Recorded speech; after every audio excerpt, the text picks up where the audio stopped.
তাকে ডেকে এনে তাকে বলেছেন যে ৭১ সালের এই অভিযোগগুলো আছে, এই অভিযোগের সাথে সাইদি সাহেবকে জড়িয়ে তোমাকে একটি মামলা দায়ের করতে হবে। এই কথা বলার সাথে সাথে ওখানে উপস্থিত স্থানীয় আওয়ামী লীগের নেতৃবৃন্দ তাকে প্যাক করে নিয়ে যায় তৎকালীন পিপি অফিসে। দেলোয়ার হোসেন সাইদি সাহেবকে জড়িয়ে একটি মিথ্যা মামলা করতে তাকে যে বাধ্য করেছিলেন এবং পরবর্তীতে সেই মামলায় তাকে আন্তর্জাতিক অপরাধ ট্রাইব্যুনালে PW1 হিসাবে বাদী হিসাবে তাকে যে মিথ্যা সাক্ষ্য দিতে বাধ্য করেছিলেন, সেই ভয়াবহ নির্যাতন, ভয়াবহ চর্চার সেই দিনগুলোর অবস্থান বর্ণনা করে উনি আজকে তৎকালীন প্রধানমন্ত্রী বেগম শেখ হাসিনা সহ মোট 40 জনের নাম উল্লেখ করে এবং অজ্ঞাতনামা আরও আসামিদের নাম উল্লেখ করে উনি আজকে একটি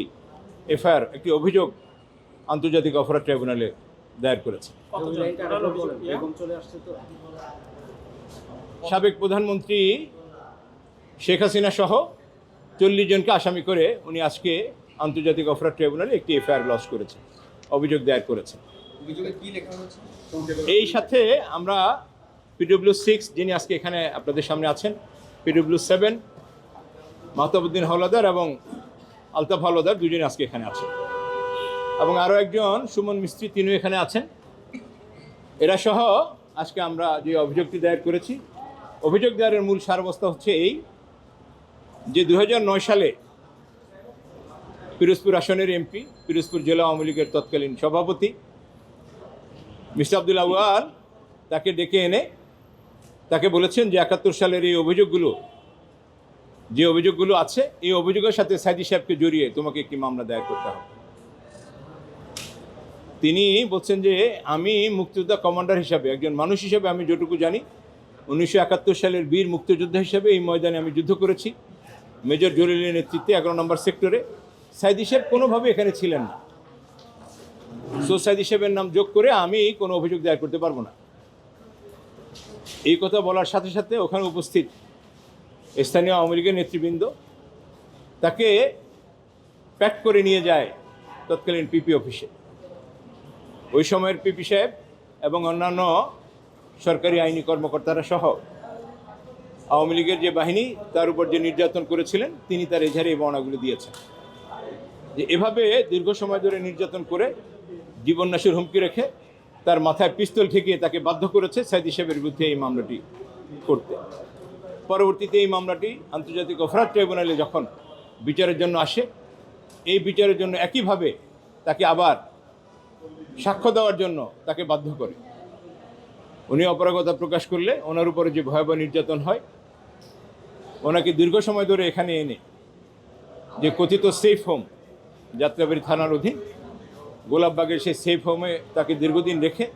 তাকে পরিয়ে বুঝিয়ে জীবননাশের হুমকি দিয়ে পিস্তল ঠেকিয়ে তাকে বাধ্য করে সাক্ষ্য দিতে। এবং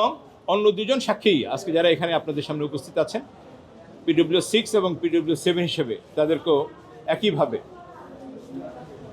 গান পয়েন্টে রেখে তাদেরকে সাক্ষ্য দিতে বাধ্য করে। আমরা বলছিলাম যে এই সাক্ষীরা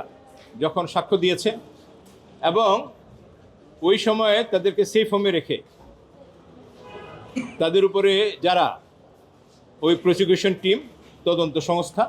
এদের সবাইকে আমরা আসামের এই জায়গায় এনেছি তাদের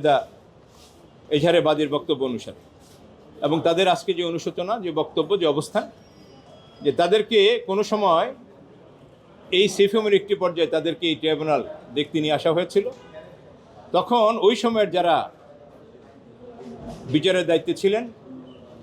সেই বিচারকগণ তাদেরকে যেই ভাষায়, কোড আনকোড যেই ভাষায় তাদেরকে বলেছিলেন যে তোমরা সাক্ষ্য দাও, এই বলবে, যাই বলবে সেখানে সাইদি সাহেবের নামকে জড়িয়ে বলবে, সাইদি সাহেবকে ফাঁসি দেওয়ার দায়িত্ব হচ্ছে আমাদের। এই বক্তব্যগুলো তারা এখানে কোড করেছেন এবং যেসব বিচারপতিরা তাদেরকে এভাবে প্রেশার ক্রিয়েট করেছিলেন তাদেরকে এখানে আসামির হিসাবে নিয়ে আসা হয়েছে। একইভাবে এই প্ল্যানের সাথে যারা যুক্ত ছিলেন, সেই প্ল্যানের সাথে সরকারের রাষ্ট্রযন্ত্রের উচ্চ পর্যায়ে যারা যুক্ত ছিলেন তাদের সবাইকে, প্রধানমন্ত্রী, আইনমন্ত্রী থেকে শুরু করে ওই সময়ে আইন প্রতিমন্ত্রী সহ যারা যেখানে জড়িত ছিলেন, এই তাদের সবাইকে নিয়েই আজকের এই সাক্ষীরা এই অনুশোচনা থেকে যে তারা যদি সত্য কথা বলতে পারতেন, তারা যদি সত্য সাক্ষী দিতে পারতেন, তাহলে দেলোয়ার হোসেন সাঈদী সাহেবের হয়তো এই পরিণতি ভোগ করতে হতো না। এই অনুশোচনা থেকেই আজকে তারা এফআইআরটি লস করেছেন। আমরা এর সাথে সংশ্লিষ্ট এই ঘটনা, এই মিথ্যা সাক্ষ্য দিতে যারা বাধ্য করেছেন, যারা তাদেরকে গায়ন পয়েন্টে রেখে মামলা করিয়েছেন এবং সাক্ষ্য দেওয়া হয়েছে, তাদের সকলকেই 40 জনের নাম উল্লেখ করে আমরা এখানে এফআইআর লস করেছি। এবং আমরা আশা করছি এই ঘটনাগুলোর সাথে, কারণ আমরা একটি কথা বলে রাখি, 5ই আগস্টের পরবর্তীতে পরিস্থিতিতে এই মামলাটি অনেক আগে আমাদের করবার কথা ছিল, কিন্তু এই মামলার সাথে কারা কোথায় কীভাবে জড়িত ছিল, কারণ অনেকগুলো প্রিয়, একটা হলো যে পিরোজপুর থেকে শুরু করে ঢাকায় কোর্ট পর্যন্ত সব কিছু মিলেই এই সময়টি লেগেছে। এবং আমরা যতটুকু সম্ভব এই বাদী চেষ্টা করে এদের নামগুলো এখানে নিয়ে এসেছেন। আমরা আশা করছি তদন্তের মাধ্যমে, আন্তর্জাতিক অপরাধ ট্রাইব্যুনাল প্রসিকিউশনের মাধ্যমে এই মিথ্যা সাক্ষ্য দিয়ে একটি জীবনকে শেষ করে দেওয়ার যে ষড়যন্ত্র করেছিলেন, এই ষড়যন্ত্রের সাথে, এই মিথ্যা সাক্ষ্যর সাথে যারা যারা জড়িত আছেন, রাষ্ট্রযন্ত্রের সর্বোচ্চ পর্যায় থেকে সকলকে এই আইনের আওতায় এনে একটি সত্য উন্মোচিত হবে, এই আশায় আজকের এই